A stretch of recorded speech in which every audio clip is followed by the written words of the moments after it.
Nós agora vamos discutir esta questão de uma nova ordem mundial. Como nós vimos em Apocalipse capítulo 17, os reis do mundo dão o seu poder à besta. No livro Chaves desse Sangue, Malachi Martin nos conta que o maior gigante geopolítico da nossa época é o Papa. Ele diz, em sua viagem à Polônia, pouco mais de 8 meses depois de sua eleição, ele assinalou a abertura do jogo final do milênio. Ele se tornou o primeiro dos 3 jogadores a entrar na nova arena geopolítica.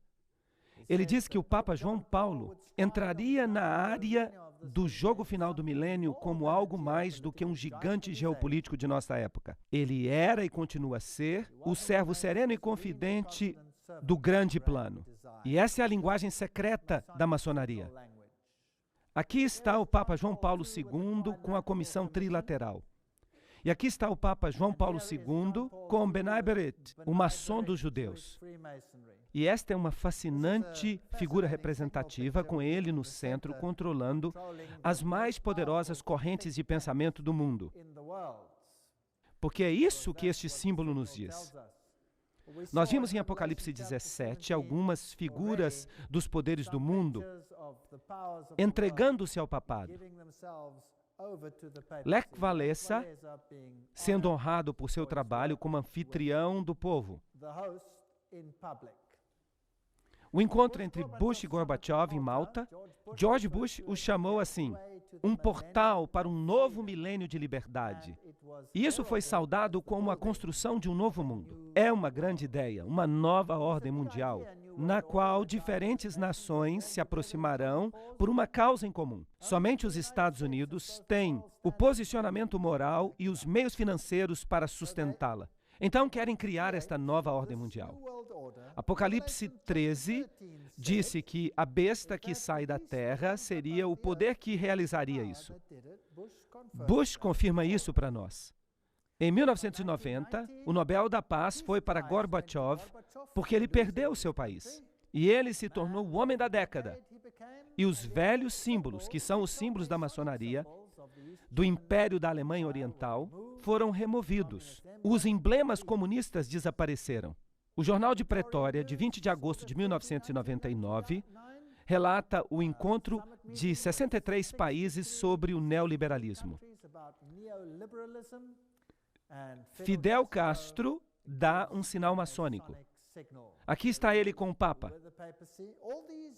Todos esses assim chamados países que são contra o estabelecimento são contra apenas no sentido em que eles estão jogando o jogo do hegelianismo.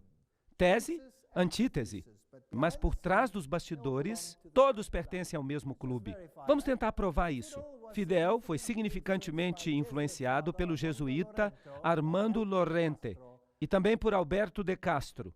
De Castro admirava Franco. Fidel foi muito ativo em uma organização jesuíta similar aos escoteiros mirins, chamada Os Exploradores. Onde quer que surja um movimento totalitário, quer seja comunista ou nazista, sempre há um jesuíta no papel de conselheiro ou líder.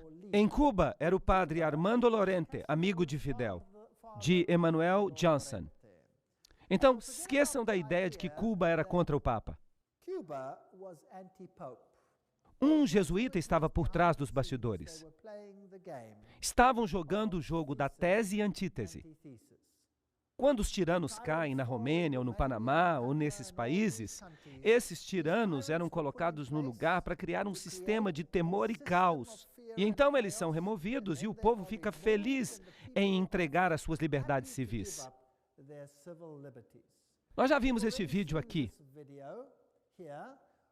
em que o Papa recebe honra de Bill Clinton por seu papel em terminar o Império Comunista. 2.400 fiéis estavam aqui para recepcioná-lo. Ele está acenando à multidão.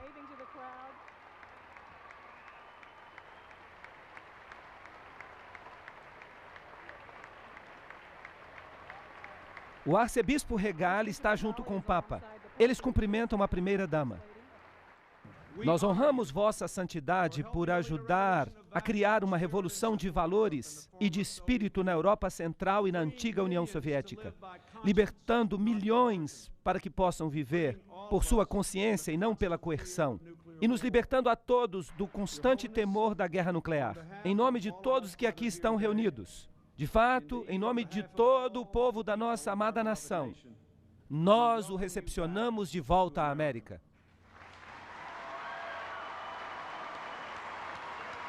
Senhores e senhoras, Sua Santidade o Papa João Paulo II e o vice-presidente dos Estados Unidos e o arcebispo.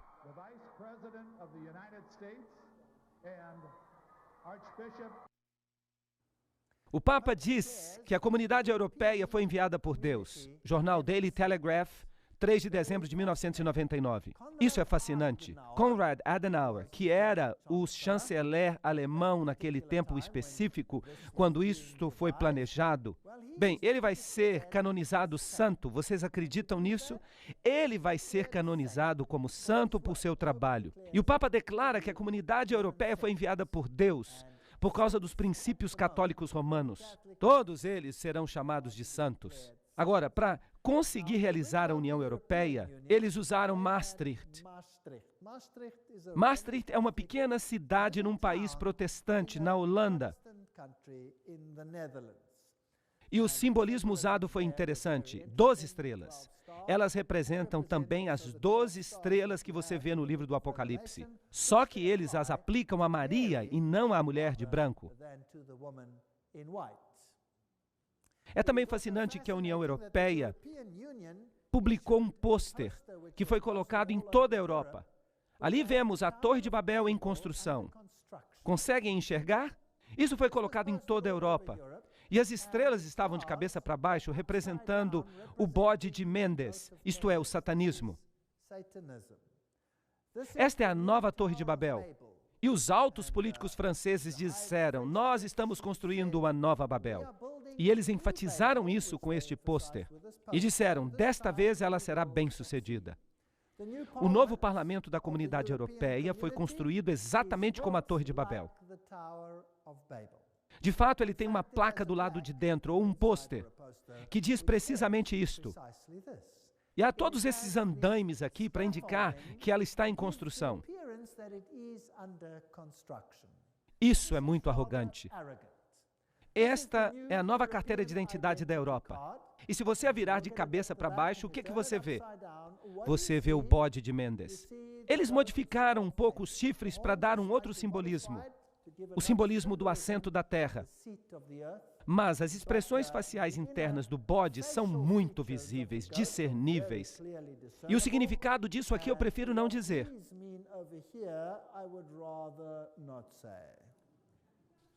Se nós olhamos os altos políticos da Europa, aqueles que desempenharam um papel em tudo isso, eles são todos maçons. Aqui está um aperto de mão maçônico entre Schroeder e Kohl. Isso significa que os novos maçons estão assumindo quando os velhos maçons se aposentam. Assim como nós vimos que Kerry pertence ao Caveira e Ossos, e o atual presidente é um membro da Caveira e Ossos, não importa quem vai vencer, sempre será um maçom substituindo o outro. Todos eles mostrarão que eles fazem parte do mesmo sistema. Quando a União Soviética caiu, o novo emblema que foi adotado foi este, uma águia de 2 cabeças. Vocês sabem por quê? A águia de 2 cabeças é o símbolo da maçonaria. E isso, obviamente, mostra quem está de fato no poder. As rainhas, os reis do mundo, como nós vimos, todos eles são altos maçons e submetidos ao pontífice de Roma.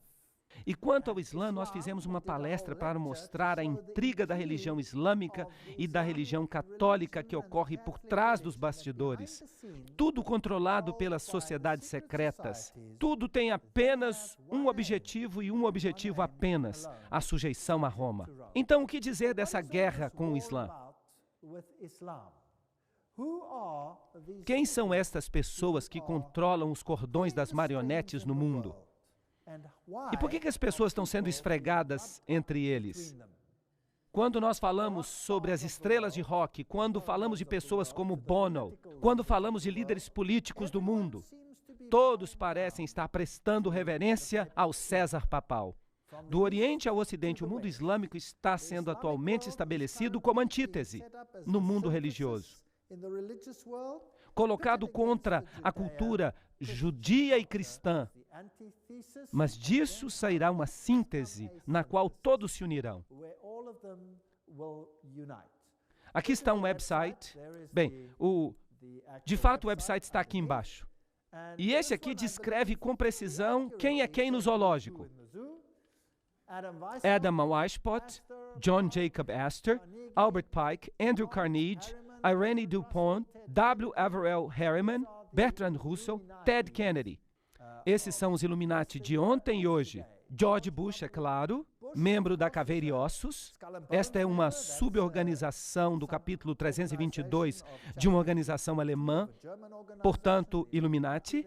Mark George Bundy, Otto Habsburg, Walter Freeman, Lee Teng-hui, Hillary Clinton, Alan Greenspan, David Rockefeller, Edmund Rothschild, Peter Wallenberg. Esses são os banqueiros deste sistema. Os negociadores: Lord Peter Carrington, Jimmy Carter, Henry Kissinger, Lord David Owen, Richard Holbrooke. Esses são todos maçons de grau 33. Cavaleiros de Malta, Bilderbergers, o Comitê dos 300. Todos eles pertencem ao mesmo clube. E se nós olhamos Franklin Roosevelt, Cecil Rhodes, Frederick Engels, todos estes, Leon Trotsky, Joseph Stalin, Karl Marx, J. Edgar Hoover, todas essas afiliações pertencentes à loja do Grande Oriente. Lenin pertencia à loja do Grande Oriente. Harry Truman era maçom de grau 33. Willy Brandt também. Winston Churchill também. Nós já vimos muitos destes antes. Helmut Kohl pertencia ao Comitê dos 300. François Mitterrand, Yitzhak Rabin, Yasser Arafat. Esses são detalhes fascinantes. Shimon Peres, Ronald Reagan, George Bush, Gerald Ford. Eu já mostrei para vocês a assinatura de Ford e vocês viram que ele é um maçom de grau 33. Aí está, eu fotografei isso na loja. E a família Carter, Schroeder, Netanyahu, Gorbachev. Ali está Saddam Hussein, listado como um maçom de grau 33. Agora, isso é estranho, você não acha? King Hussein, Al Gore, Tony Blair, todos eles. Olhem para Saddam Hussein aqui. Aqui está uma foto de Saddam Hussein. E esta foi a foto que foi transmitida pela televisão durante a guerra. Agora, naquela época eles diziam que eles não tinham certeza se isso tinha sido gravado antes. Isso quer dizer que essa fita pode ter sido gravada antes da guerra? Porque se eles eram iniciados, eles saberiam muito bem quem é quem e o que vai acontecer. Agora, há um rumor muito interessante sobre este homem. Deem uma olhada no seu rosto. Prestem atenção que ele não tem barba. A CIA e o Serviço Secreto disseram uma vez que poderia ser um dublê. Poderia ser um dublê, mas ainda assim foi isso que foi mostrado. Ele sempre teve essa aparência. Ele nunca teve uma barba. Era assim que ele se parecia. Na operação de libertação do Iraque, o dublê de Saddam teve problemas. O líder da oposição diz que Hussein morreu de câncer em 99. Isso foi publicado em 26 de março de 2003. Moslem al-Assadi, um médico que vivia em exílio no Irã, disse que ele crê que o verdadeiro Saddam morreu em 99 de câncer. O verdadeiro Saddam morreu porque ele tinha câncer nos nódulos linfáticos. E desde a sua morte em 1999, eles só estão mostrando os seus dublês. Ele disse isso a um jornal italiano, Corriere della Sera. Essa é uma história fascinante. Se Saddam Hussein estava realmente morto e as outras eram histórias que foram gravadas antes, então quem está governando em seu lugar? Seus filhos, sua esposa, seus outros filhos, estavam todos lá. E é fascinante para mim que no momento que a guerra começou, a Inglaterra e os Estados Unidos foram lá, e a esposa e os filhos de Saddam Hussein, exceto os 2 filhos que estavam no governo, foram retirados e levados para o exílio. Onde? Na Grã-Bretanha. Então, o país que está atacando tira a família, toda a família de Saddam, e lhes dá um exílio político na Grã-Bretanha. Isso é muito estranho. Agora, se ele estava morto e eles estavam usando dublês, e se eles estavam realmente governando através dos filhos, e eles mostraram esses corpos aqui de indivíduos que receberam balas e que ninguém sabe quem são, quem é que pode dizer se isso aqui é verdadeiro ou não? Apesar da referência a Qasar, a inteligência britânica pensou que a transmissão pode ter sido gravada antes. Isto é fato. Nós todos sabemos que ele passou muitas horas recentemente gravando várias mensagens. Nós temos que fazer um pouco mais de análise do que de fato ele estava dizendo para ver se ou não aquele era de fato Saddam Hussein. O ministro da Defesa britânica, Geoff, contou aos repórteres que o porta-voz da Casa Branca, Ari Fleischer, tinha expressado a mesma suspeita. Eu acho que há algumas dúvidas se de fato esta fita é velha ou se ela é nova e baseada em eventos recentes. Publicado em março de 2004. Então, esses dois serviços secretos questionam esses fatos. Eles dizem que finalmente encontraram o esconderijo de Saddam Hussein, um lugar muito desprezível. Então, eles prendem o homem e mostram em cadeia nacional de televisão. Depois disso, ninguém ouve muita coisa. E ele tem essa barba maravilhosa, uma barba magnificente. Agora, se a anterior foi gravada durante a guerra, então eles devem ter o tônico capilar mais eficiente que a humanidade concebeu. Ele poderia se tornar um multizilionário se ele patenteasse esse tônico capilar capaz de fazer uma barba crescer assim. Eles usavam pelo menos 3 dublês. Ninguém sabe quem era esse homem. E dizer que fizeram testes sanguíneos, quem é que pode dizer que confia nos laboratórios que fizeram isso? E ainda assim ele aparece na lista como um maçom de grau 33. Há muitas dúvidas com respeito a este homem e não há evidência, exceto por sua família, de que ele não esteja bem tranquilo em algum exílio. A realeza também é maçom. O príncipe Bernard da Holanda pertence ao Comitê dos 300. E aqui a princesa Beatriz e o príncipe Bertil, a rainha, é claro, o príncipe Philip, todos eles são maçons. Joseph Mengele, Walt Disney, todos esses indivíduos. Aqui está o Duque de Kent dando o aperto de mão maçônico debaixo do escudo maçônico. Atualmente, ele é um grão-mestre. Então, ele é o maçom mais elevado do momento. Porque o rei não pode ser. Um príncipe tampouco pode ser um grão-mestre. E ele, atualmente, é o grão-mestre. Então, aqui está o maior adorador de Lúcifer no país no momento. Os líderes políticos também são maçons. Bill Clinton, todos esses, nós já falamos deles. Nós não temos que falar disso de novo. Jesse Helm, Goldwater, Al Gore, todos eles. E eu estou colocando as páginas da internet. E há muitos livros que provam isso. Estou dando os nomes. Então, todo mundo que é importante nesse mundo, todo mundo que tem influência na esfera política, está envolvido com essas operações clandestinas. Nós vimos na palestra de Apocalipse, capítulo 17 e capítulo 13, como haveria uma união sagrada e como os Estados Unidos eventualmente se tornariam a casa de força para propiciar uma nova ordem mundial. Aqui está o encontro de Gorbachev em Malta, que foi chamado de Portal para um Milênio de Liberdade, como vocês se lembram. E os iniciados vieram para este grande movimento em direção a uma nova ordem mundial. Agora vamos dar uma olhada neste vídeo no qual George Bush tem algo a dizer sobre esta questão. As instituições da liberdade estão adormecidas, mas as Nações Unidas podem lhe conceder uma vida nova. Essas instituições têm um papel crucial na nossa busca por uma nova ordem mundial. Uma ordem na qual nenhuma nação precisará entregar um jota de sua própria soberania. Uma ordem caracterizada pelo governo da lei e não o governo da força. Então ele está dizendo aqui que as nações não vão precisar entregar um jota da sua soberania, mas que todas elas precisam entrar na nova ordem mundial. É isso que ele está dizendo. Está aí, diretamente da boca dele.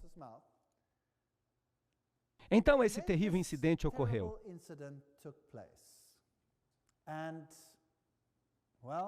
E houve muitas mortes.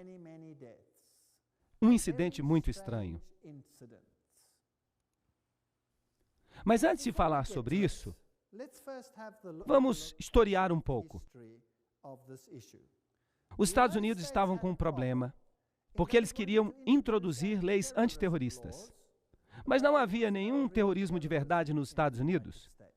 Então, de repente, um edifício em Oklahoma, em 19 de abril de 1995, foi destruído por explosões. E eles descobriram um homem, Timothy McVeigh, que trabalhava sozinho, dizem eles. Ele derrubou esse edifício ao estacionar uma van cheia de explosivos do lado de fora. E ele destruiu o edifício completamente. Esse é o relatório oficial. Lá dentro havia mulheres e jovens e crianças. Se alguma coisa pode ganhar a simpatia do povo, bem, são estas pessoas. Vamos dar uma olhada no que aconteceu aqui.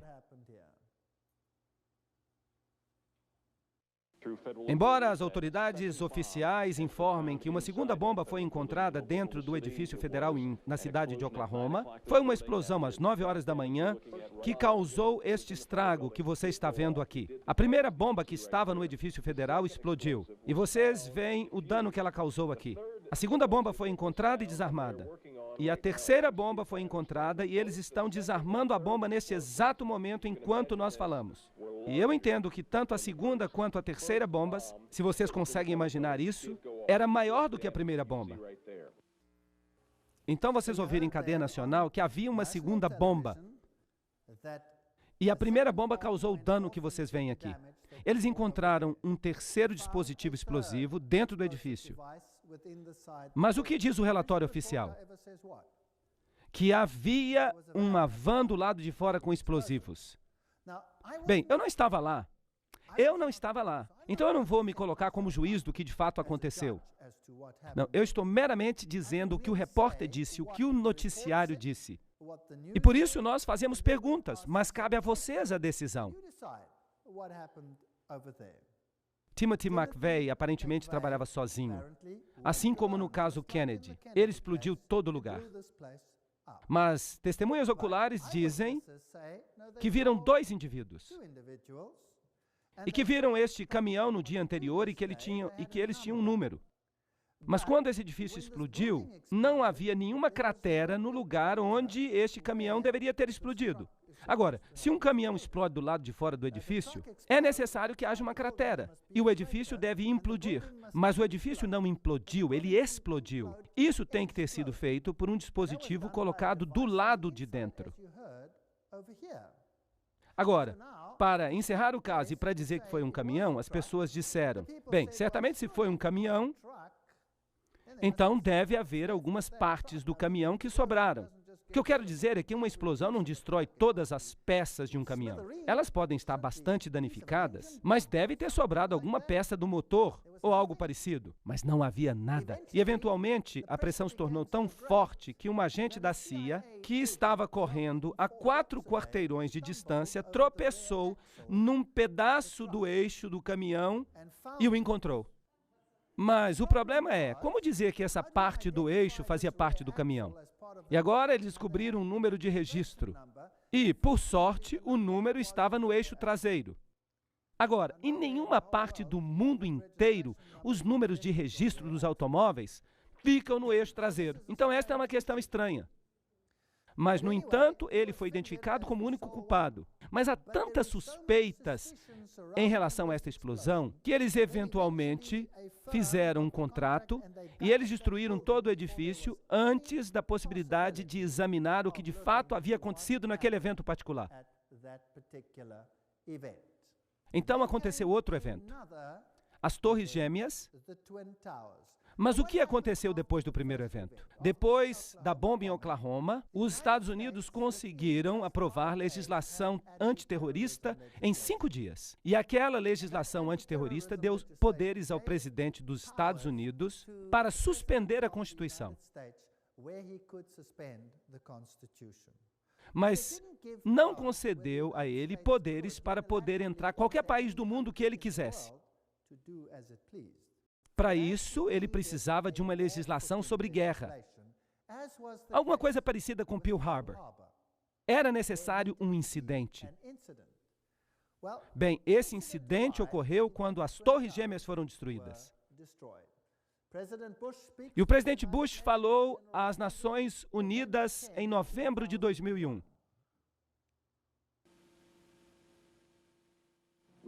Nós precisamos falar a verdade sobre o terrorismo. Nós não vamos tolerar histórias fantásticas de conspiração com respeito aos ataques de 11 de setembro.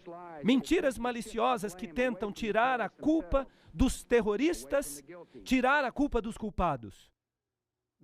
Não é interessante que George Bush está dizendo aqui, nós não vamos tolerar fantásticas teorias de conspiração que tiram a culpa dos terroristas?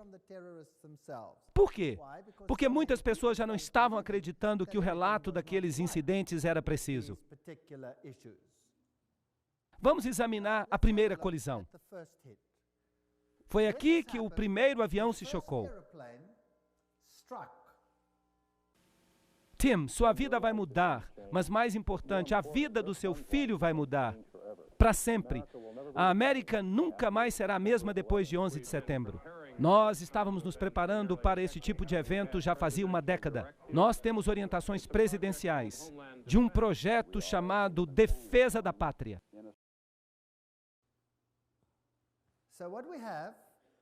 Então, o que nós temos? Nós temos um filme do primeiro avião colidindo contra o edifício. Isso significa que houve uma oportunidade para gravar. E logo depois aconteceu o seguinte. Mesmo que os líderes do Talibã neguem qualquer participação nisto, um jornalista árabe que mora em Londres disse hoje à Associated Press que os seguidores de Osama Bin Laden advertiram faz 3 semanas que eles iam realizar algum tipo de ataque. O chefe de segurança do Departamento de Bombeiros da cidade de Nova York me disse que ele recebeu a palavra que havia a possibilidade de um outro dispositivo. Escutem isso, um dispositivo secundário. Há a possibilidade de outra bomba. Ele tentou tirar esses homens rapidamente, mas ele disse que houve outra explosão. Havia dispositivos que foram instalados no edifício. Depois de 45 minutos de gravação, houve uma explosão. Foi lá em cima onde havia fogo. E naquele momento todo o edifício ficou em chamas e todos correram. Eu estava a 5 quarteirões de distância quando eu ouvi as explosões. 3 barulhos. E eu me voltei para ver o edifício do qual acabávamos de sair. E ele se inclinou para o lado e caiu. Tudo começou de repente, como se fossem tiros. Bang, bang, bang, bang. E de repente, 3 grandes explosões. As testemunhas disseram que ouviram dispositivos secundários. Bang, bang, bang, bang. Uma série de explosões, então esses edifícios caíram. Os peritos em demolição dizem que é exatamente isso que acontece numa demolição planejada. Vejam que quando o avião se choca, há uma grande bola de fogo. Essa bola de fogo é causada por todo o combustível que é queimado do avião. Então não sobra mais nada para explodir? Sendo assim, o que foi responsável pelas explosões secundárias? Se nós observarmos o cenário, você observará ali as Torres Gêmeas e há edifícios ao redor. E esses edifícios foram muito pouco danificados. Eles não foram danificados seriamente. E há uma rua e um outro edifício ali chamado edifício número 7. E aquele edifício caiu algum tempo depois, embora nada o tivesse acertado. Mas ninguém nunca disse nada sobre isso. O que será que fez com que o edifício número 7 implodisse? Vamos assistir.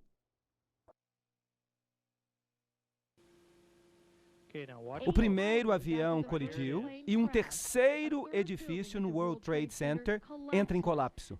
Esse é chamado de edifício 7 do World Trade Center. Vejam os destroços voando do edifício número 7. Aí está o número 7 caindo. Você vai ver que a explosão está vindo em direção à câmera. Essa é a torre número 7 do World Trade Center. Normalmente a CIA estaria ali, mas é claro, eles naturalmente abandonaram o edifício quando ocorreu aquela catástrofe. Então quem é que deveria estar ali no edifício? A CIA deveria estar naquele edifício. Mas eles tinham evacuado o edifício. E 8 horas depois, o edifício cai numa implosão que parece planejada. Agora, nada atingiu aquele edifício. E há algumas questões muito estranhas que nós precisamos considerar. Depois disso, até os canadenses se pronunciaram. E foi passado na noite passada um decreto importante nas Nações Unidas que pode trazer uma nova ordem ao mundo, que seria melhor para todos nós. Tudo isso aconteceu em um dia apenas. Mas a noite desceu sobre um mundo diferente. Um mundo no qual a própria liberdade está sob ataque. Vejam que a resposta canadense foi que o incidente poderia causar uma nova ordem no mundo e que isso foi decidido nas Nações Unidas após uma reunião. Gary Hart, o que você tem a dizer sobre isso? Há uma chance que o presidente dos Estados Unidos use esse desastre para realizar o que o seu pai, uma frase que o pai usou apenas uma única vez e que nunca mais foi usada, uma nova ordem mundial. Muito bem, isso é suficiente. Nós vimos os edifícios caírem, nós ouvimos que enquanto isso tudo estava acontecendo, o governo americano já tinha decidido quem eram os culpados. Um punhado de terroristas, eles mencionaram seus nomes, cerca de 25 ao total, e que toda a trama tinha sido resolvida antes do final dos eventos daquele dia. Que maravilhoso trabalho de detetive enquanto o evento ainda estava acontecendo. Agora eu quero repetir, eu não estava lá. Mas eu quero lhes dizer o que transpirou, o que as pessoas disseram sobre essas questões no mundo, o que foi publicado e o que de fato não pode ser disputado. E então, eu não vou fazer nenhum julgamento, porque eu não estava lá. Vocês façam julgamento com base nos fatos.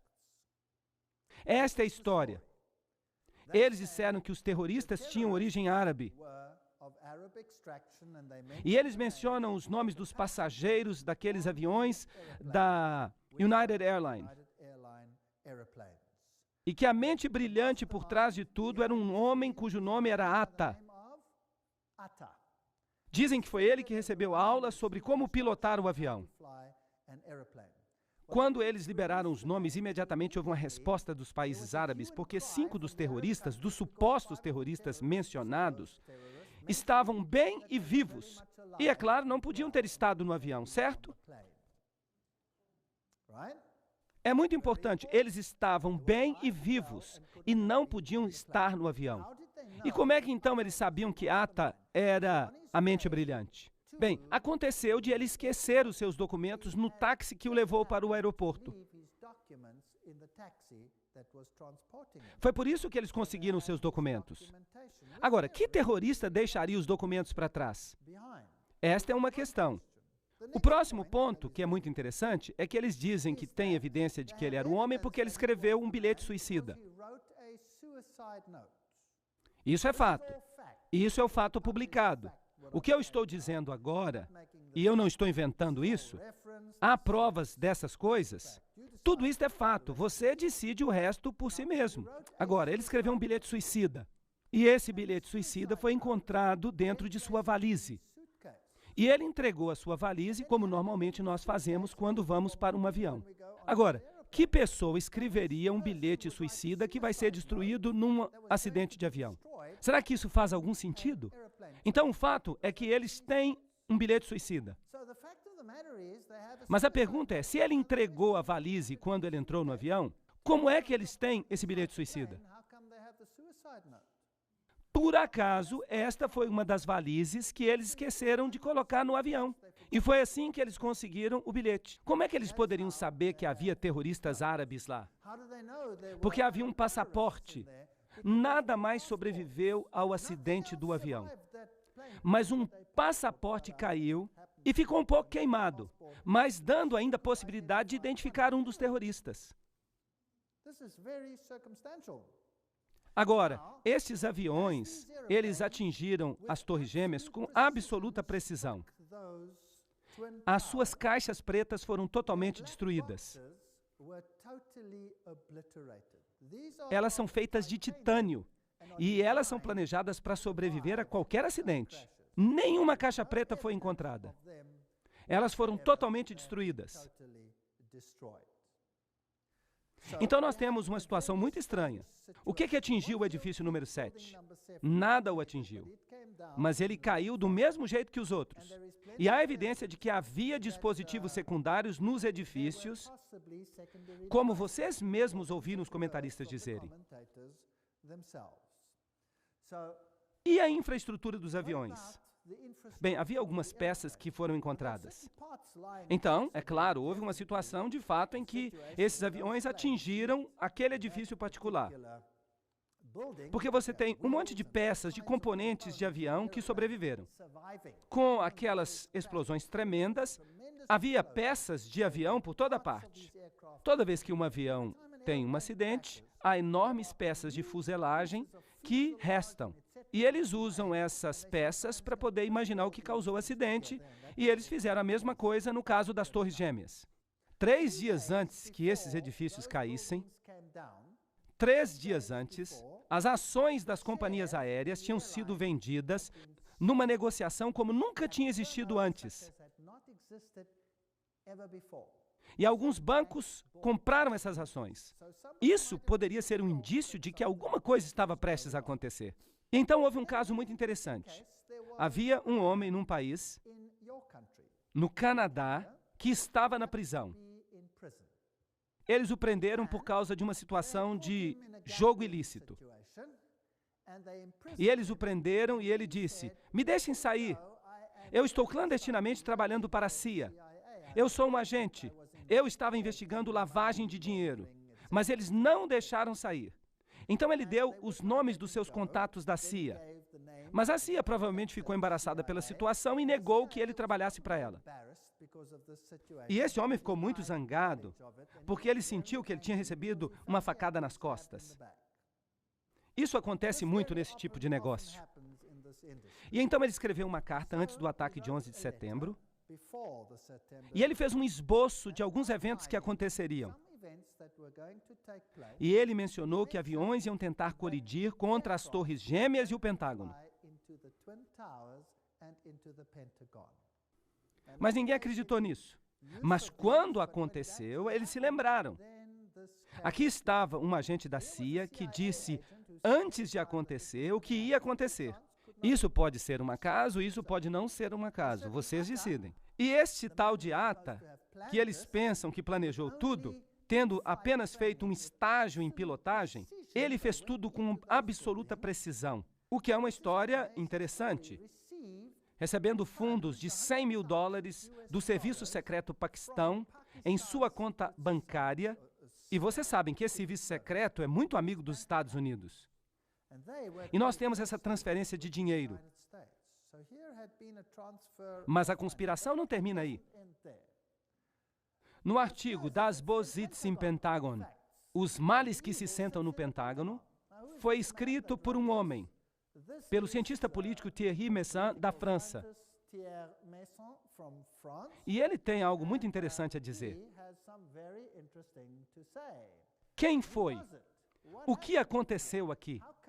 Como é possível ter todos os nomes dessas pessoas e não ter a evidência de que elas estavam a bordo? Eis a história. Eu vou contá-la para vocês com os passageiros, máquinas que voaram até as Torres Gêmeas. E então há esse outro caso fascinante do avião que ia na direção do Pentágono. E aqui estão as fotos que foram publicadas. As datas estavam estranhamente erradas. Elas dizem 12 de setembro. Mas aparentemente elas dizem isso porque elas foram liberadas no dia seguinte. Aqui você vê fumaça, não há detritos, nada. Aqui tem um pedaço faltando, não tem foto. Ali você tem o impacto de uma chama. Você tem uma bola de fogo ali. É isso. Se você olha então para a grama, isso foi tudo que foi achado. Não se achou nenhum pedaço do avião da United Airlines. Nenhuma peça. Nada. Nada. Aqui está o buraco que foi visto depois do evento, mas a maior parte desse buraco foi feita depois do evento. Então a pergunta é, por que não há peças de avião? E de novo, todas as caixas pretas desapareceram. Nenhuma caixa preta sobreviveu. E esse buraco é pequeno demais para um acidente do tamanho que eles dizem. Porque em nenhuma parte do mundo, nos acidentes de avião mais conhecidos, em nenhum caso houve um acidente em que nem um pedaço do avião tenha restado. E o que é mais interessante nesta situação? Uma declaração do arcebispo Quigley, de 1903, na Tribuna de Chicago. Olhem para isso. Quando os Estados Unidos governarem o mundo, a Igreja Católica governará o mundo. Mas voltemos a 11 de setembro. Para você governar o mundo, você precisa ter acesso ao mundo inteiro, quando quer que você queira e como quer que você queira. Agora, este avião que atingiu o Pentágono e aquele outro que caiu por acaso, vocês sabiam disso? O outro caiu e aparentemente havia terroristas a bordo que foram vencidos por leais cidadãos. A parte interessante é que o avião atingiu o solo e nunca atingiu nenhum edifício. Ele caiu. E quando ele caiu, houve um buraco no chão. E o prefeito e as primeiras pessoas daquela área que correram para o lugar, e ali havia um buraco no chão, mas não havia detritos da aeronave. Nada, nem uma pecinha, nada. O avião inteiro desapareceu num buraco que não era muito grande. E não foi achado nenhum detrito e nenhuma caixa preta, nada. Algo assim nunca tinha acontecido antes. Mas o que é mais sinistro é o seguinte: porque as pessoas que tinham morrido no avião, os seus descendentes, os seus herdeiros, não podem reclamar os corpos se não há corpos.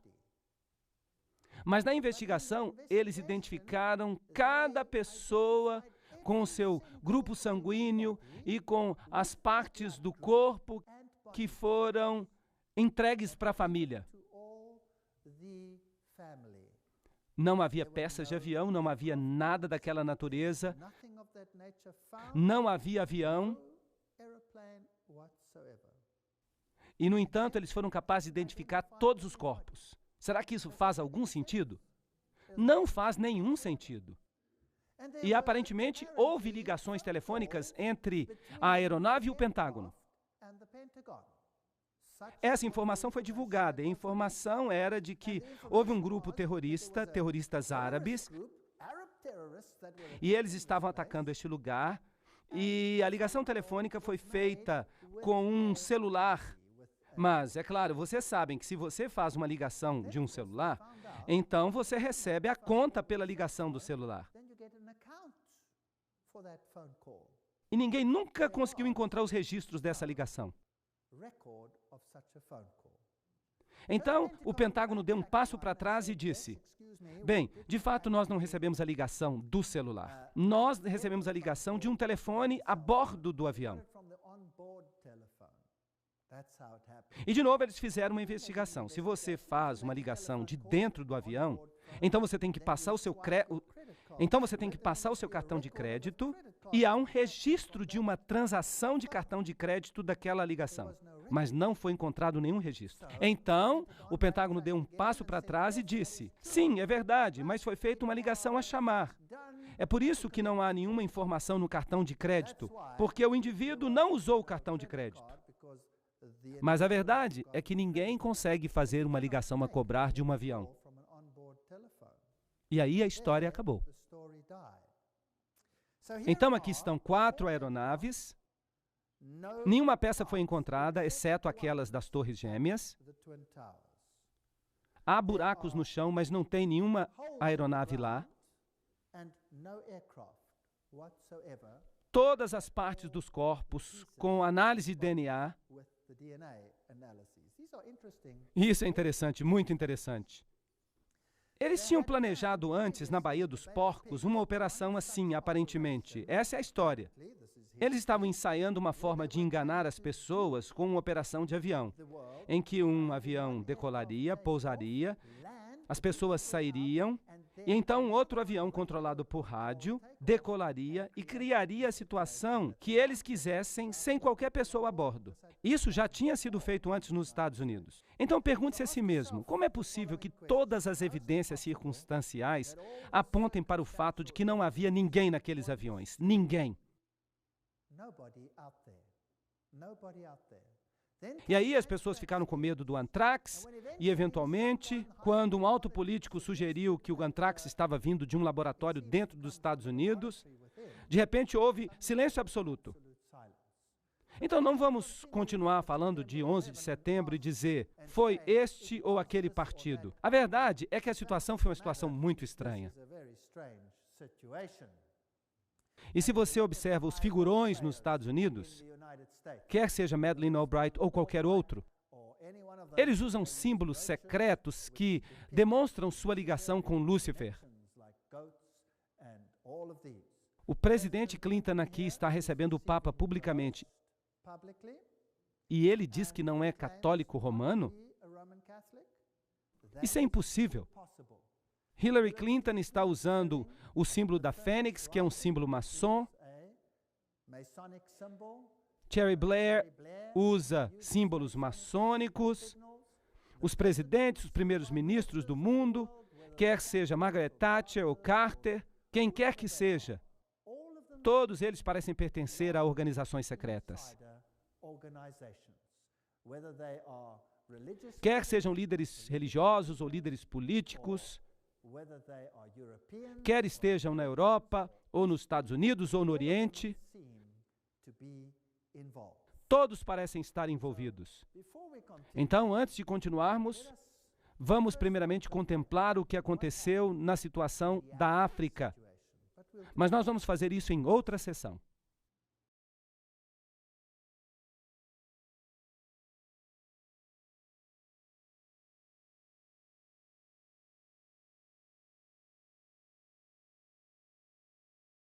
Se nós olharmos para a África e para Roma, isso vai nos dar uma ideia do que a nova ordem mundial é. A África e o que eles fizeram à África serve como modelo para o que acontecerá com o resto do mundo. Os grandes líderes africanos e os tiranos do passado, como Idi Amin, todas essas pessoas receberam asilo e eram provavelmente maçons importantes. Quando nós olhamos a África do Sul, a situação que havia ali, a questão de brancos e negros, a questão do apartheid, todos os personagens eram de novo maçons. Este aqui é o presidente e ele está dando um sinal maçônico. Ele era maçom. Se nós olharmos Nelson Mandela, ele era maçom. Então nós percebemos que, de novo, os dois lados pertenciam a uma sociedade secreta. Se nós olharmos Vergelick e Nelson Mandela, nós temos a mesma situação aí. Mandela é comparado a Jesus Cristo. Eles o adoram. Eles têm uma tese e uma antítese. E ele participa da comunhão da hóstia publicamente, embora ele não diga que é católico. De fato, ele diz que ele não é católico. Agora, o cânon católico afirma que você não pode receber a hóstia se você não for católico. Então, essas pessoas não são quem elas dizem que são. Aqui ele está num casamento hindu com a viúva de Somora Machel. E a história de Somora Machel é outra história, pois ele era uma pessoa que gostava de fazer declarações contra Cristo. Ele também teve um casamento judaico na mesma cerimônia e um muçulmano, mostrando que todas as religiões são a mesma coisa para ele. O novo perfil político é totalmente maçônico. E em 1992, já se sabia que Mugabe, de Zimbábue, ia tomar as fazendas das pessoas que moravam lá. Isso foi antes que ele começasse a fazer isso. Eles já diziam, Mugabe vai tomar as fazendas em breve. Disseram isso em 1992. E hoje isso é um fato. O jornal Der Spiegel publicou, os alemães precisam sair. Todos os brancos precisam sair. Aqui está um cartoon de Kissinger, apontando para o fato de que os brancos precisam sair da África. Aqui está o atual presidente da África do Sul e Mugabe. Eles estão juntos nesta questão. Ele se recusa a repreender Mugabe por tomar as fazendas à força. Só na África do Sul, 4.000 fazendeiros pelo menos morreram, ou foram mortos enquanto eram expulsos da terra. Mas ninguém noticia isso no mundo. Zimbábue está arruinada. Mas o que nós encontramos aí? Um edifício tremendo sendo construído. E como ele se chama? A província jesuíta de Zimbábue.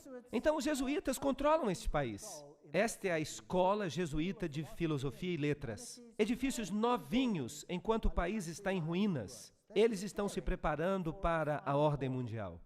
E todos os líderes negros estão no mesmo nível que os líderes europeus e americanos.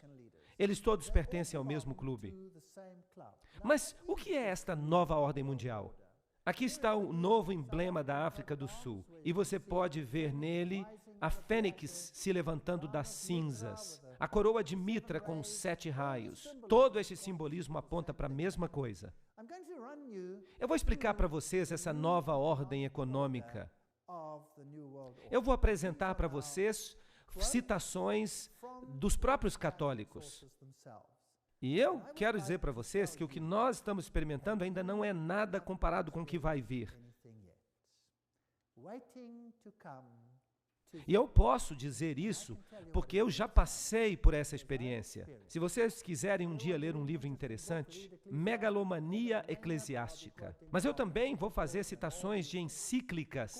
De acordo com a lei canônica, o controle de toda a propriedade da Igreja Católica Romana pertence ao Papa, seu supremo imperador.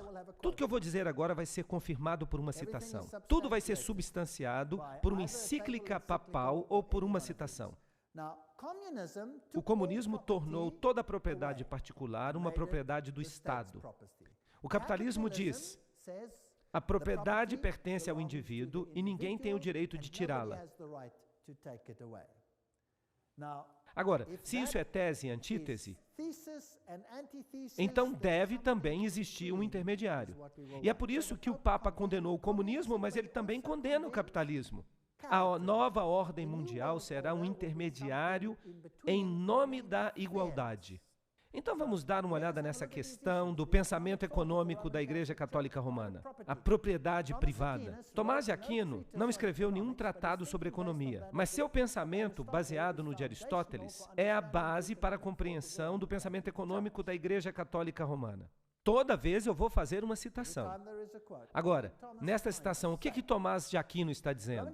O pensamento econômico da Igreja Católica, como desenvolvido pelos papas em suas encíclicas e pelos concílios da Igreja Católica, contribuiu para as seguintes coisas. Número 1, para o feudalismo e para o socialismo das guildas na Europa durante a Idade Média.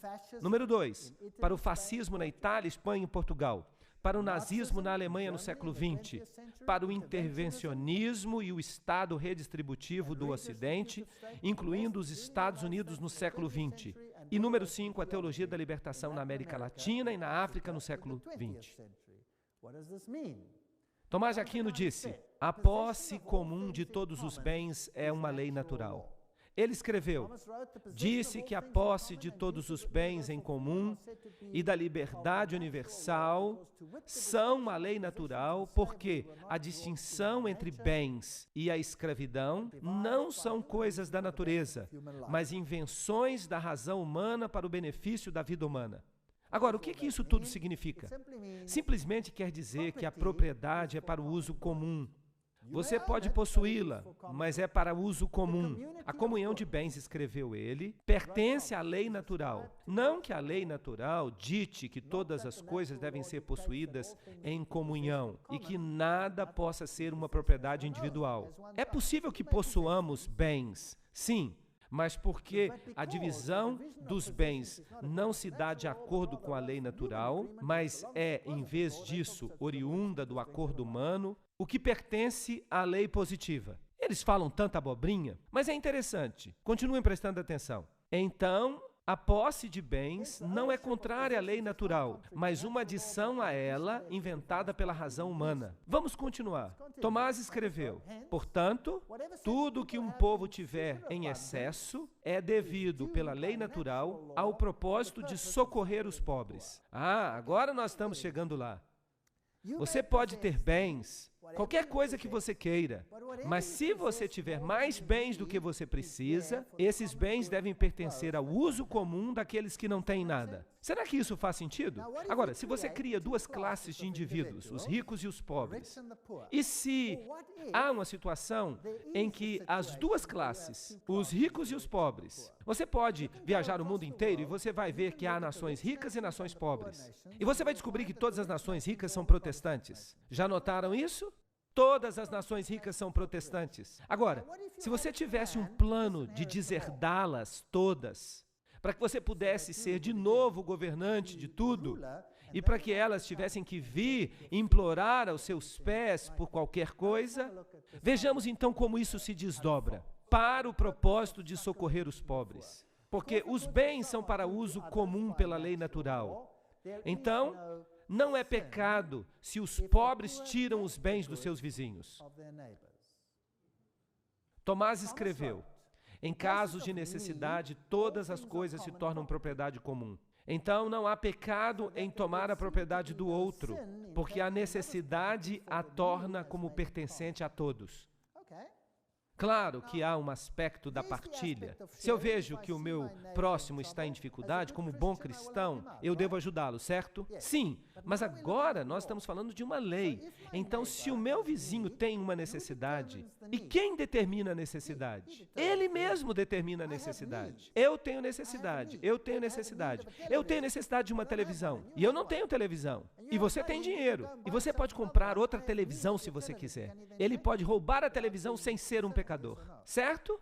De acordo com Tomás, sim. E se você tiver um carro e ele não tiver um? Ele pode pegar o seu carro sem cometer pecado, de acordo com Tomás de Aquino. Agora, é claro que ele escreveu isso há muito tempo. Talvez a mesma coisa não aconteça hoje em dia. Bem, veremos. Não apenas não é pecado tomar a propriedade do outro, não é sequer crime, de acordo com Tomás de Aquino. É legal que um homem socorra a sua necessidade por meio da propriedade de outro homem que a toma, aberta ou secretamente. Isso não é, tecnicamente falando, roubo ou furto. Não é roubo, tecnicamente falando, tomar secretamente e usar a propriedade de outra pessoa no caso de extrema necessidade. Porque aquilo que se toma para preservar a própria vida se torna um bem particular em razão disso. E no caso de um homem em necessidade, o seu vizinho pode tomar a propriedade de outro homem para socorrer a quem está em necessidade. Artigo 7º.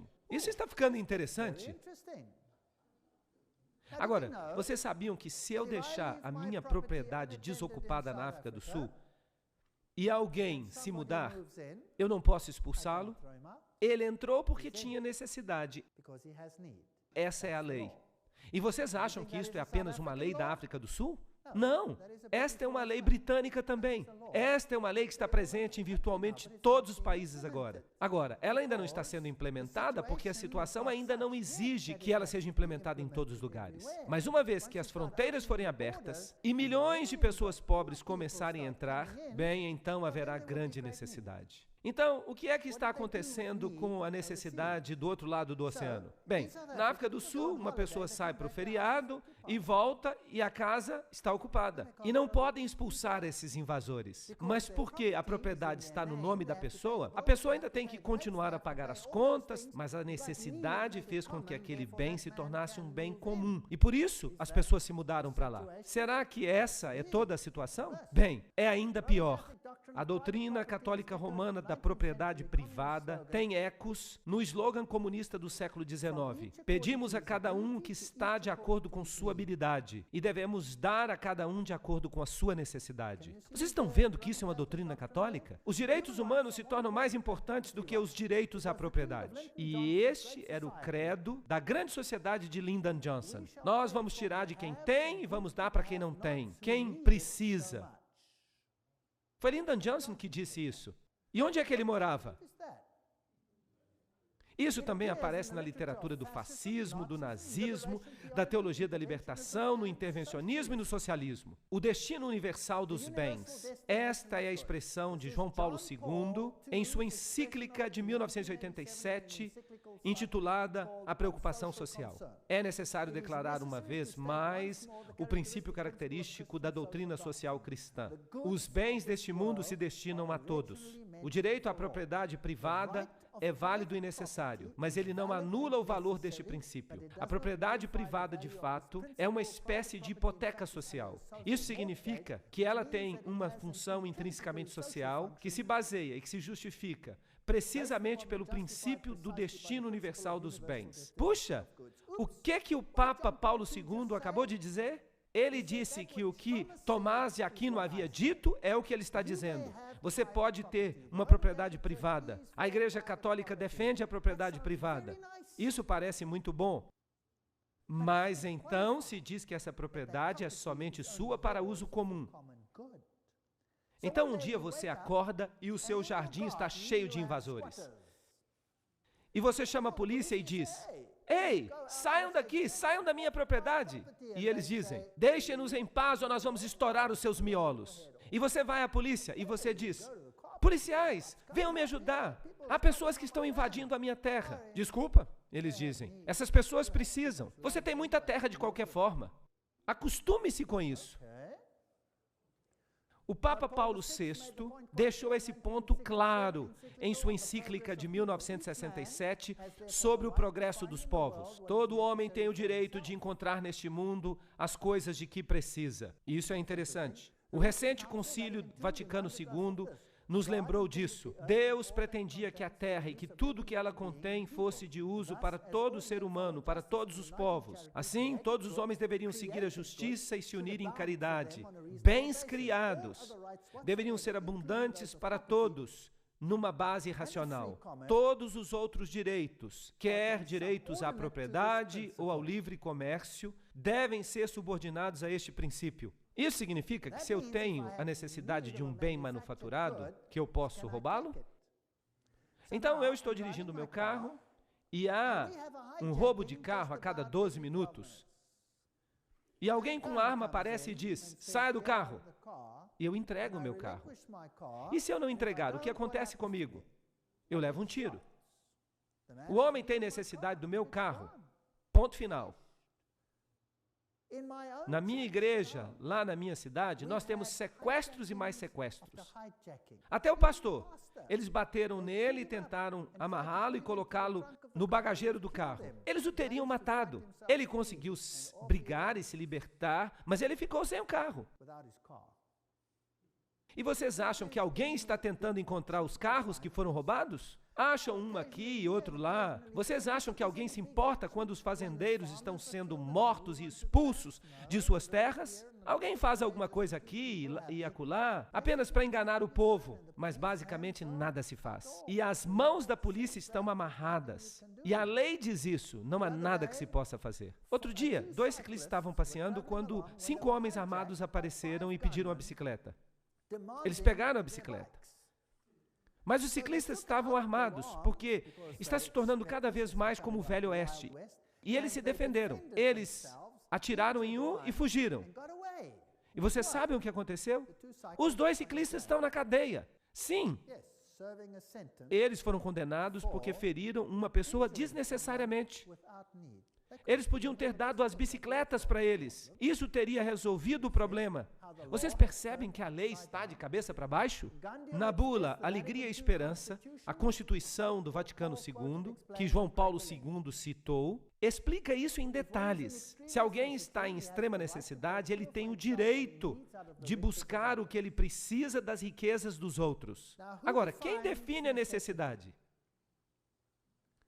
Já que há tantas pessoas prostradas com fome no mundo, este sagrado concílio incentiva a todos, tanto indivíduos quanto governos, a se lembrarem do aforisma dos pais. Alimentai o homem que morre de fome, porque se vós não o alimentais, vós o matais. Então, porque a propriedade particular é imoral, todos os homens, indivíduos e governos, têm a obrigação moral de redistribuir os bens que são possuídos de forma injusta pelos proprietários. Você já ouviu falar de reforma agrária, redistribuição de bens? Você já ouviu falar disso muitas vezes ultimamente? Sim, vai haver uma redistribuição.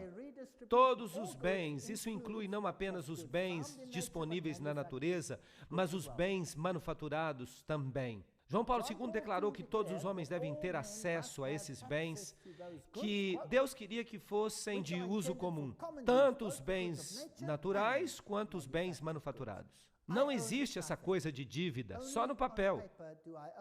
A supremacia é do Estado. E a minha vida pode bem acabar em miséria. Se você gosta dos seus carros, das suas televisões, dessas coisas, libertem-se disso. Porque isso tudo será em breve redistribuído. E não há nada que os protestantes brancos, negros ou cor-de-rosa possam fazer. Não há nada, porque os fins justificam os meios. A redistribuição vai acontecer conforme tem sido planejada. Rerum Novarum. Quem já ouviu falar de Rerum Novarum? Esta encíclica papal, que foi proclamada e que está sendo muito citada hoje em dia, e o Papa diz que ela vai ser a base para a nova ordem mundial. Então, eu achei que era importante estudá-la. E o livro sobre a condição da classe trabalhadora diz o seguinte: uma das declarações mais influentes da Igreja Católica sobre questões econômicas é a encíclica Rerum Novarum de 1891. Nesta encíclica, a Igreja Católica se alia com o proletariado, que no marxismo é o grande e final inimigo da ordem capitalista. E Pio XI, na revista 40º Ano de 1931, página 4, diz: a Rerum Novarum foi estabelecida como regras inerrantes para toda a humanidade para a solução adequada do problema difícil que é a solidariedade humana, o problema chamado questão social. Agora vejamos. A mais notável evidência deste ensinamento e ação social que a Igreja estabeleceu através dos séculos é, muito distintamente, a encíclica Rerum Novarum, que foi promulgada há 70 anos. As normas e recomendações contidas nela eram tão importantes que sua memória nunca mais cairá em esquecimento. João 23, no livro Mãe e Mestra, de 1961, página 78. Aqui é o Papa que está falando. O Papa Pio nos disse que a encíclica Rerum Novarum foi importante para acabar com o capitalismo laissez-faire do século XX, ao iniciar a era da interferência eficaz do governo. Vocês ouviram isso? Vejamos como termina. A Rerum Novarum era a voz da autoridade moral necessária para garantir o desenvolvimento da interferência eficaz de todos os governos no século XX. De quantos governos? De todos. Pio XI escreveu: não é surpreendente, portanto, que sob o ensinamento e a orientação da Igreja, muitos sacerdotes cultos e muitos leigos devotos possam se dedicar ao problema de elaborar a ciência social e econômica de acordo com as condições de nossa época. Sob a orientação e iluminação da encíclica de Leão, Rerum Novarum, de 1891, a ciência social cristã evoluiu. E ela continua a ser desenvolvida e enriquecida diariamente por trabalhadores incansáveis. Esses trabalhadores são homens escolhidos e que podem ser chamados de auxiliares da igreja. Então, todos aqueles que trabalham em sociedades secretas, a Opus Dei, os Cavaleiros de Malta, os Cavaleiros de Colombo, todas essas pessoas trabalhando foram homens escolhidos para realizar isso. E essas não foram as únicas bênçãos que vieram da encíclica. A doutrina da Rerum Novarum começou pouco a pouco a penetrar, mesmo entre aqueles fora da unidade católica, aqueles que não reconheciam a autoridade da igreja. E esses princípios católicos da sociologia gradualmente se tornaram parte da herança intelectual de toda a raça humana. Para onde nós estamos indo? Eu gostaria de saber. E assim, nós nos alegramos que as verdades católicas proclamadas tão vigorosamente pelo nosso ilustre predecessor, Leão XIII, são proclamadas e defendidas não meramente nos livros católicos e em suas revistas, mas também nas assembleias legislativas e nos tribunais de justiça. Esses homens escolhidos, chamados de auxiliares da igreja, que têm sido importantes. E aqui está John Robbins escrevendo. Quem são eles que vão acabar com o sistema da empresa livre do século XIX e substituí-lo por um sistema de interferência eficaz do governo no século XX? Quem são esses homens escolhidos? Eu não sei. Sob o fascismo, os proprietários de terras vão conservar os títulos às suas propriedades, mas o uso de sua propriedade é, como Leão XIII escreveu, comum. O fascismo é uma forma de socialismo que retém as formas e os instrumentos do capitalismo, mas não a sua substância. Isso é um resumo do que é o fascismo. Quando nós falamos da reforma das instituições, o Estado vem logo à mente. Não como se o bem universal fosse esperado dessa atividade. Então, o que é que o Estado vai fazer com tudo isso? A experiência com a liberdade econômica, escreveu Pio XI, deve terminar. E a vida econômica deve, de novo, ser sujeita ao planejamento e ao governo. Quem quer controlar a sua vida econômica? O governo. João Paulo II escreveu em sua Preocupação pela Condição Social, em 1987. É necessário declarar uma vez mais que o princípio característico da doutrina social cristã, os bens deste mundo pertencem a todos. A propriedade privada é apenas uma hipoteca social. E essas coisas serão controladas. Ele escreveu um eco fiel de tradições que têm séculos de idade na igreja, com respeito ao propósito universal dos bens. No mundo de hoje, escreveu o Papa, nós nos deparamos com um sério problema de distribuição desigual dos meios de subsistência que originalmente pertenciam a todos. Então veio a teologia da libertação. E Pio escreveu uma encíclica sobre o comunismo ateu e sobre a nossa época, quando uma miséria incomum acontecia. Quem criou a miséria? Eles criaram a miséria para que eles pudessem oferecer uma solução para ela. Assim, na África, eles priorizaram alguns e massacraram as massas. Então, eles se viram e eles criam a situação que eles querem. Eles criam o comunismo. Então, eles criam o caos. E do caos, eles criam uma ordem social que eles querem. Assim, o segundo reinado do terror recebeu o apoio do Papa. O padre Camilo Torres, que levou um tiro em 1966, declarou: o católico que não é revolucionário vive em pecado mortal. O Papa João Paulo II escreveu em 1968: a Igreja não hesitará em se defender sem temor. A Igreja não hesitará em defender destemidamente a causa justa e nobre dos direitos humanos. Ela apoiará as reformas corajosas que levam a uma melhor distribuição dos bens, incluindo os bens terrenos como educação, saúde, moradia e assim por diante. E agora nós chegamos aos direitos humanos. O que nós lemos a respeito da Revolução Francesa? Qual será o padrão do mundo? Os direitos humanos. Você tem um direito à propriedade.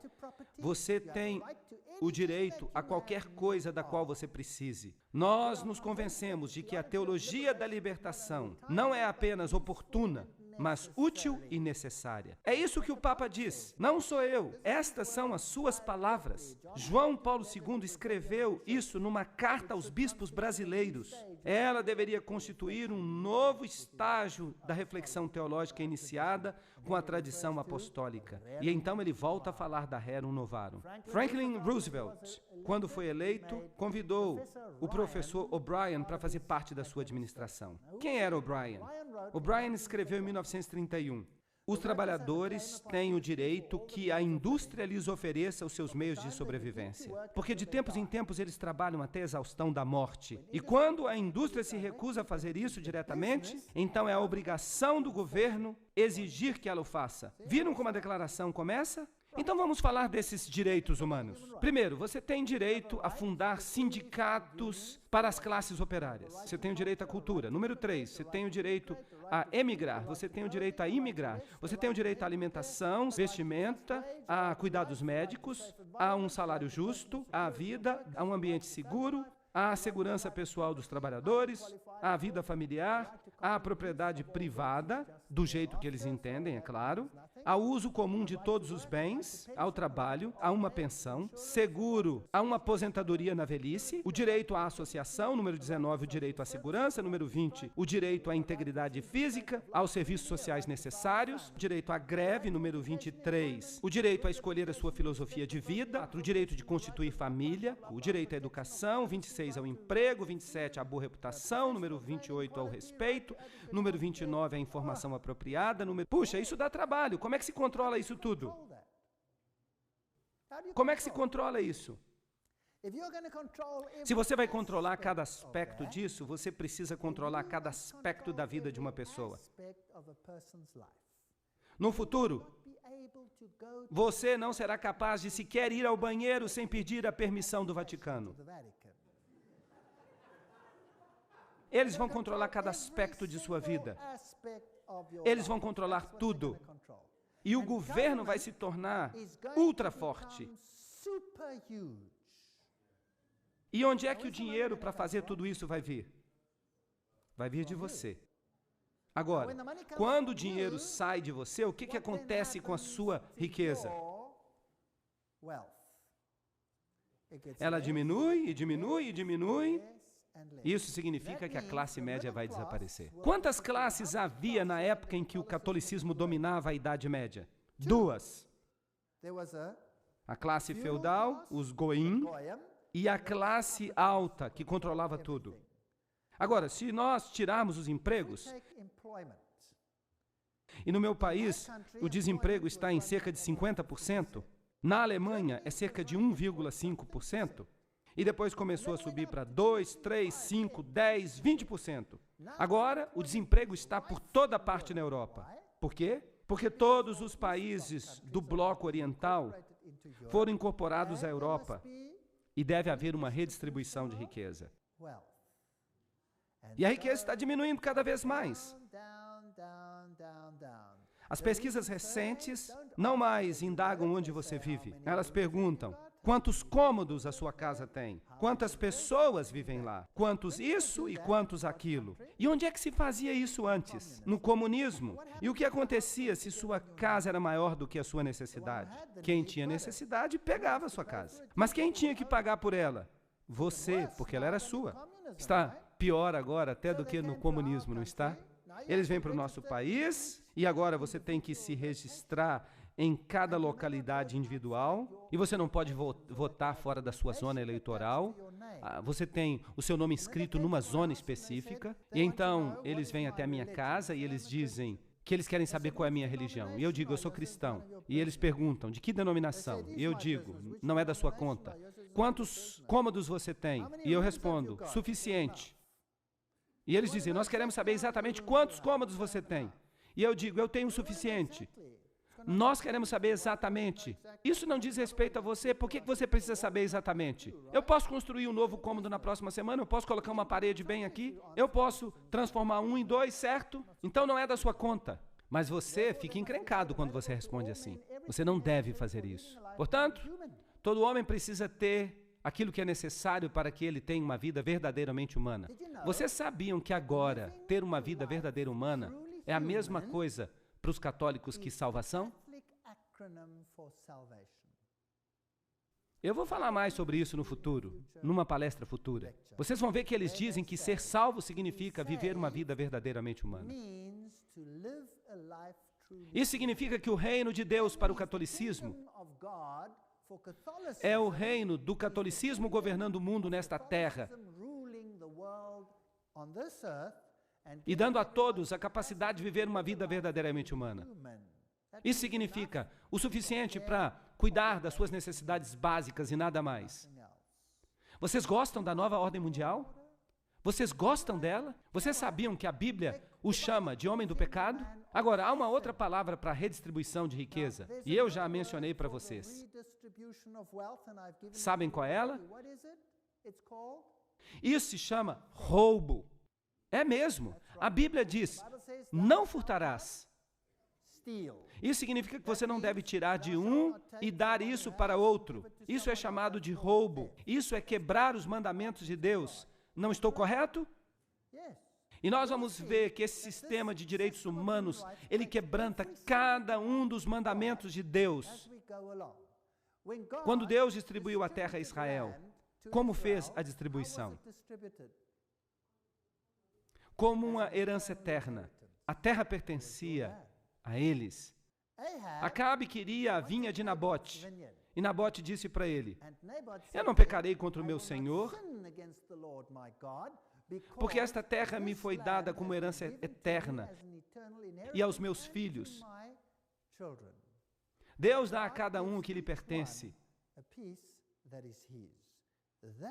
Mas eles pegam isso e o distribuem de acordo com sua necessidade. Mas você paga a conta. As circunstâncias complexas do nosso dia tornam necessário para que a autoridade pública intervenha com mais frequência nas questões sociais, econômicas e culturais. Concílio Vaticano II, é isso que ele diz. Então eles vão interferir em cada aspecto da sua vida. Aqui está uma manchete. Gorbachev elogia o Papa e diz, o Papa está certo em exigir uma nova ordem mundial. Em 1991, o jornal Crônica de São Francisco disse, o Papa pede uma nova ordem mundial. Albert Einstein disse, o desejo que a humanidade tem pela paz pode ser realizado somente com a criação de um governo mundial. De todo o coração, eu creio que o presente sistema do mundo, de nações soberanas, somente pode levar ao barbarismo, à guerra e à desumanidade. E somente a lei pode garantir o progresso para uma humanidade civilizada e pacífica. É interessante o que Albert Einstein diz. O que ele está dizendo? Não há salvação para a civilização ou para a raça humana, a não ser na criação de um governo mundial. Foi Albert Einstein que disse isso. E vejam o que um antigo secretário-geral das Nações Unidas disse. Ele disse, aqueles que defendem uma federação mundial exibem diante de nós a visão de uma humanidade unificada, que vive em paz, sob uma ordem mundial justa. E o coração de seu programa, uma lei mundial, é realista e passível de ser alcançada. O que Mortimer Adler diz? A paz mundial é impossível sem um governo mundial. Winston Churchill também é um grande nome. Vejam que eu não estou pegando citações de autores desconhecidos. A criação de uma ordem mundial autoritativa é o objetivo máximo que nós devemos alcançar. Charles de Gaulle diz, ou as nações se unem em um governo mundial, ou elas vão perecer. Como é que se faz isso? E que tal criar tanto conflito que todos concordem em entregar a sua soberania? Sabiam disso? Na África do Sul eu dou essas palestras para o público. As pessoas ficam desesperadas. Elas estão sendo roubadas, expulsas de suas terras. Elas estão sendo assassinadas. As nossas casas parecem prisões. Nós não podemos dormir sem trancar tudo. No meu próprio quarteirão, temos assassinato após assassinato. E assaltos, latrocínios, e nada parece acontecer. A polícia não se importa. Eles nem vão lá. Porque há tanta bagunça por toda parte que eles não conseguem lidar com ela. Então, quem se importa com seus probleminhas, que você acabou de perder alguma coisa? Peça à companhia de seguro. Eles não se importam com a nossa dor. Eles entram, pegam os documentos na casa, queimam tudo, você não tem mais registro da sua vida, tudo fica perdido. Eles vendem os móveis que eles não querem, ficam com os outros para si mesmos e dizem: vai embora, estamos na época da redistribuição. Você podia ter terra antes, agora é minha terra. E é assim que vai ser. Esta é a nova ordem mundial. Bem-vindos à nova ordem mundial. Bertrand Russell afirma: a única possibilidade agora é de um governo mundial, ou então a morte. O Manifesto Humanista 2 apela a que nós construamos uma comunidade mundial. Robert Miller, antigo assistente do secretário-geral das Nações Unidas, disse: devemos agir tão rapidamente quanto possível em direção a um governo mundial, uma religião mundial e um líder mundial. E eu fico imaginando quem vai ser esse líder. Eu estou citando gente importante que eu estou colocando na tela. Não se trata de especuladores. Às vezes me chamam de especulador, mas vejam que os verdadeiros especuladores são essa gente. E este homem aqui? Nós vimos como paz e unidade foram alcançadas. Foi uma grande sensação. Foi uma sensação de ânimo, de paz, de unidade, de amor, de paz e amor e unidade. Unidade, unidade, sim. Líder do coro. Todas as nações virão e adorarão diante de ti, Senhor, e adorarão a ti, Senhor.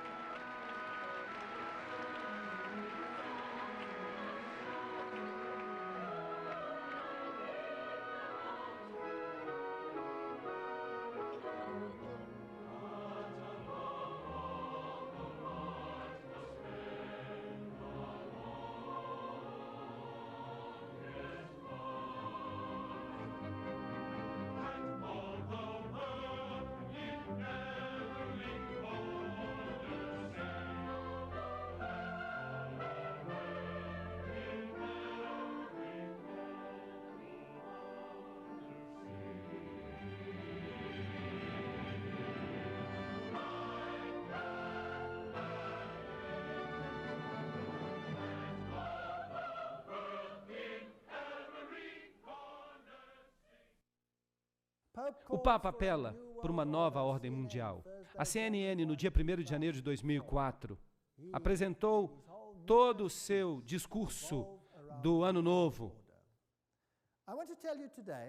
E eu quero dizer a vocês que a nova ordem mundial tem a intenção não apenas de unir as nações que Deus separou. Esse é um aspecto. Mas erradicar o protestantismo da face da terra. E particularmente aquela forma de protestantismo que se recusa a obedecer o César papal. Essa forma de protestantismo deve desaparecer.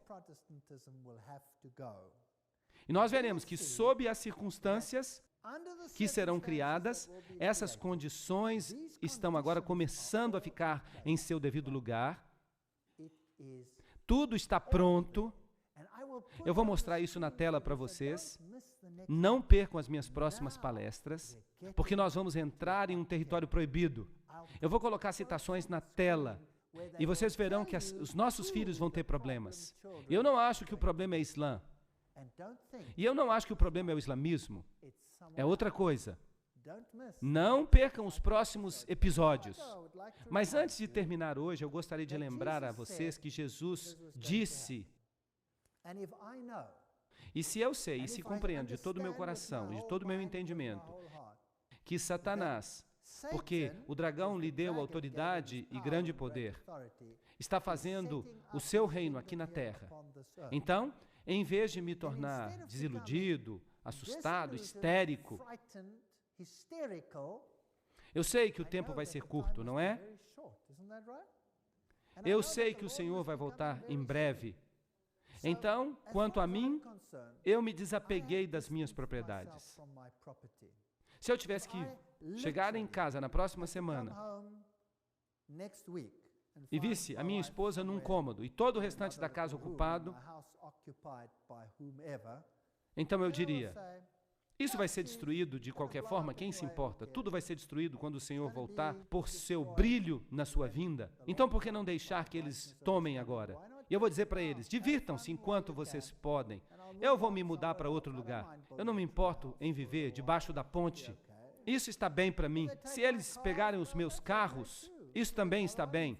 Eu compro outro, e se eu não tiver dinheiro, eu vou andar a pé. Quem se importa? Eu não me importo. Mas as pessoas que estão perdendo essas coisas se tornam desesperadas. E o que elas fazem? Elas cometem suicídio. Aos milhares, pessoas estão cometendo suicídio. Mas se elas entenderem esta mensagem, se elas compreenderem o que vai acontecer, vocês acham que elas cometeriam suicídio? Não! Elas teriam esperança, elas diriam, uau, então nós estamos fazendo parte dessa luta que está sendo travada. As pessoas estão tendo esperança e elas estão entregando a sua vida a Jesus Cristo e elas estão dizendo, Senhor, salva-me, não apenas dos meus pecados, mas salva-me deste mundo. Eu anseio pelo teu reino. Vocês sabem qual é a política de governo no reino de Deus? Eu já lhes contei, todos no reino de Deus terão uma moradia. Na cidade construída por quem? Por Deus mesmo. E ela tem o seu nome. Vocês sabiam disso? Você tem uma moradia na cidade. Mas na nova ordem mundial, o que acontece? Deus diz, eles não mais construirão casas para que outros habitem nelas. Então, o que você vai fazer? Eles construirão casas, diz a Bíblia, e eles plantarão vinhas. Mas eles não plantarão vinhas para que outros comam delas. O que isso significa? Significa que você vai ter uma moradia nesse país, você terá uma fazenda, e Deus vai abençoá-lo. E a quem tudo isso vai pertencer? A você. E por quanto tempo? Para sempre. Para todo sempre. Essa é a política de Deus. Então, quem se importa com o que acontece aqui? Quem se importa? Olho não viu, nem ouvido ouviu as maravilhas que Deus preparou para aqueles que o amam.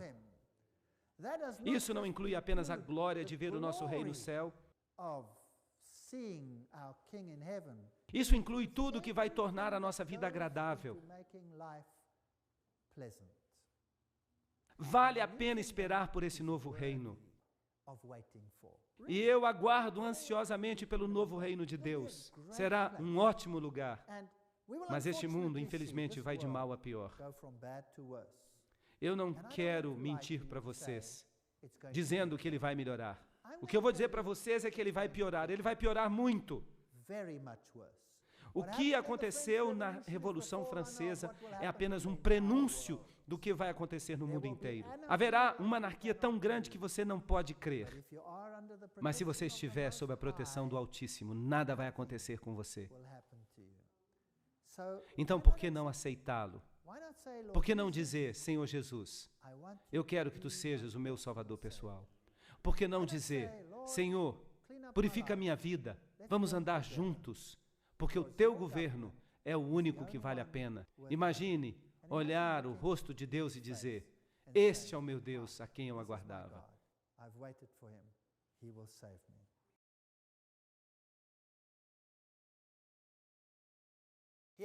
Os heróis do voo 93. A versão oficial é que este avião se dirigia, vamos dizer, por exemplo, para a Casa Branca ou para o Capitólio. Mas que alguns heróis a bordo conseguiram dominar o piloto e então o avião caiu no solo, matando todos os seus ocupantes. Essa é uma história interessante. Por falar nisso, todos os 4 aviões envolvidos não tiveram a sua caixa preta recuperada. Sem caixa preta. Elas foram planejadas para suportar esse tipo de acidente, mas nenhuma sobrou. Mas o que aconteceu de fato em Shanksville? Mas nós não temos isso em inglês.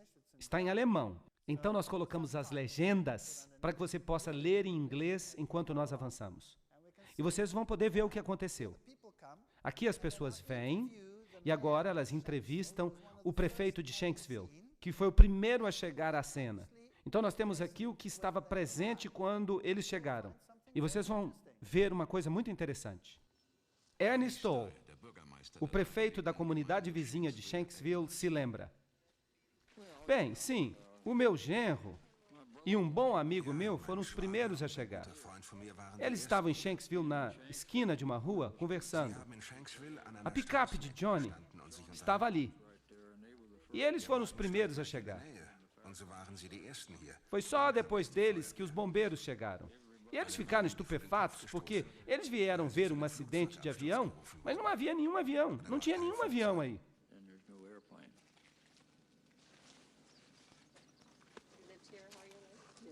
Kein Flugzeug.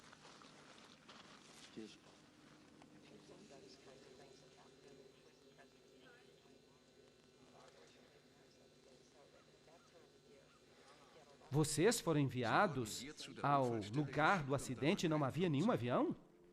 Não, nada. Apenas um buraco. É isso aí. Foi isso que eles viram. Mas eu sempre pensei que este fosse o local do acidente. É, mas não há nada para ver aí. O avião se desintegrou completamente. Puf! No minuto que ele atingiu o solo, ele desintegrou completamente. Detritos do avião? Nada. Eu não identifiquei nada. Esta fotógrafa orgulhosamente apresenta o seu trabalho no mesmo local onde ela estava.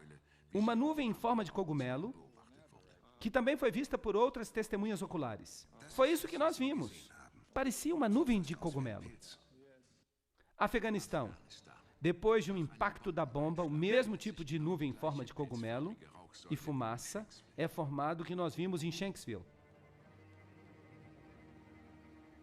Será que foi uma bomba ou um foguete? Essa é uma história interessante. Aqui você tem uma entrevista com as testemunhas oculares que chegaram até o local do acidente, mas não havia nenhum avião. Havia um buraco no chão, e no buraco, nada. Nem avião, nem detrito de avião, nada. Apenas um buraco no chão, um buraco no qual o Boeing desapareceu, totalmente se dissolvendo, sem nada para mostrar. É interessante.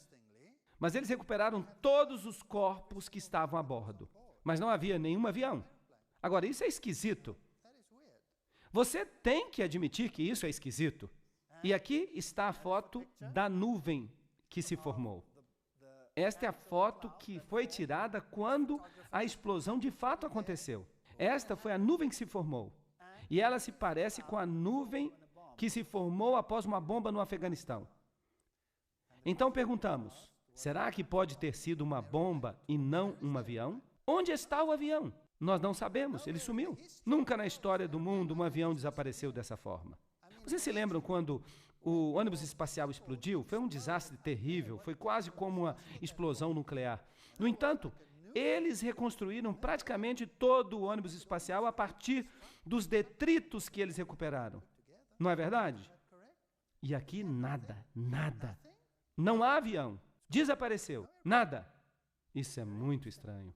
Agora vamos dar uma olhada no que aconteceu no Pentágono. Entre as notícias que circulam está a notícia de que houve uma explosão no Pentágono. De acordo com isso, um avião voava em direção ao Pentágono. Vamos dar uma olhada no que foi mostrado na televisão em todo o país. Sem o impacto do avião, a façada entrou em colapso depois. Foi uma consequência imediata do impacto. O avião voou diretamente na parte renovada do Pentágono. Ele caiu nos 2 anéis um pouco mais à frente, deixando este buraco de 1,8 metros.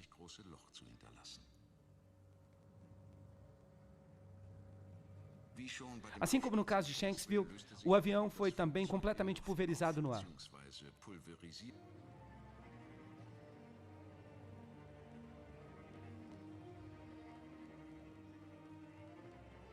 Não há nenhuma evidência do avião do lado de dentro do edifício, tampouco. Somente detalhes inconsequentes. Um relógio, um telefone queimado,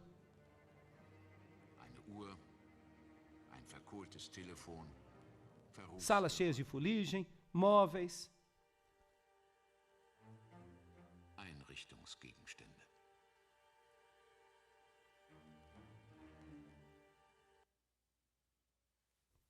Bem, aí está.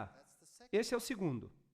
Aqui vem um avião, cai no Pentágono, atravessa um buraco, deixa um buraco de 1,8 metros de largura, um avião inteiro que deixa um buraco de 1,8 metros de largura, e o resto só entra em colapso mais tarde. Dentro do edifício não há detritos do avião, ele se dissolve completamente, desaparece, mas aqui estão relógios, telefones, móveis, que parecem ter sobrevivido.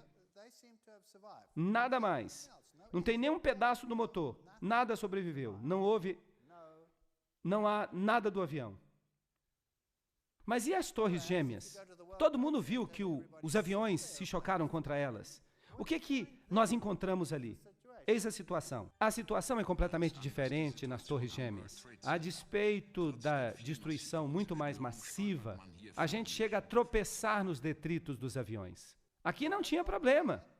Houve uma grande explosão.